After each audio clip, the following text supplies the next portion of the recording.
ఓం నమో వెంకటేశయ్య. ఈ టెంపుల్కి వచ్చామండి. ఇంతకు ముందు 2 సార్లు వచ్చాను. నాకు చాలా బాగా నచ్చింది. ఇది 3ఓసారి రావటం. మా వారు ఇక్కడ పోర్ట్లో జాబ్ చేస్తున్నారు మచిలీపట్నంలో. మా తోటికోళ్ళు వాళ్ళ ఫ్రెండ్స్ వస్తుంటే విజయవాడ వచ్చారు. వాళ్ళకి ఇక్కడ ఈ టెంపుల్ చాలా బాగుంటుందని చెప్పి నేను మరీ ప్రెస్ చేసి రమ్మంటే వాళ్ళు కూడా వచ్చారు నా మాట విని. చాలా బాగుందండి టెంపుల్. ఓం నమో వెంకటేశాయ. మేము వైజాగ్ నుండి వచ్చామండి. మా తోటికోడలు తన ద్వారా ఈ గుడి గురించి తెలుసుకొని ఇక్కడికి వచ్చామండి. చాలా బాగుంది. చాలా ఆనందంతో అలా తేలియాడుతున్నాం. మాటల్లో మాటలో చెప్పలేకపోతున్నాం. ఓం నమో నారాయణాయ.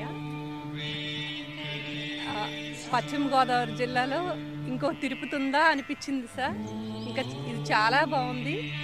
అన్ని దేవుళ్ళు 10 దశావతారాలు ఇంకా మిగతా టెంపుల్స్ అన్నీ చాలా బాగున్నాయి. బాగా నచ్చాయండి. ప్రసాదం కూడాను చాలా బాగా నచ్చింది. మేము 2 తిన్నాము. చాలా 2 కప్పులు తిన్నాము. గుడి గోపురాలు, ఎంట్రన్స్ చాలా బాగుందండి. మా జన్మ ధన్యం అయిపోయింది అనిపించిందండి. చాలా బాగుందండి. మేము ఇది 3 సార్లు వచ్చాము. మేము 3 సార్లు వచ్చాము.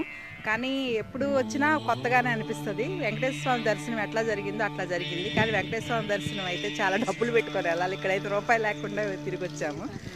దర్శనం బాగుంది. విగ్రహాలు మాత్రం చాలా బాగున్నాయి. విగ్రహాలు చాలా బాగున్నాయి. పాజిటివ్ వైబ్రేషన్స్ ఉన్నాయి. చాలా బాగుంది. ఫస్ట్ టైం అండి రావడం.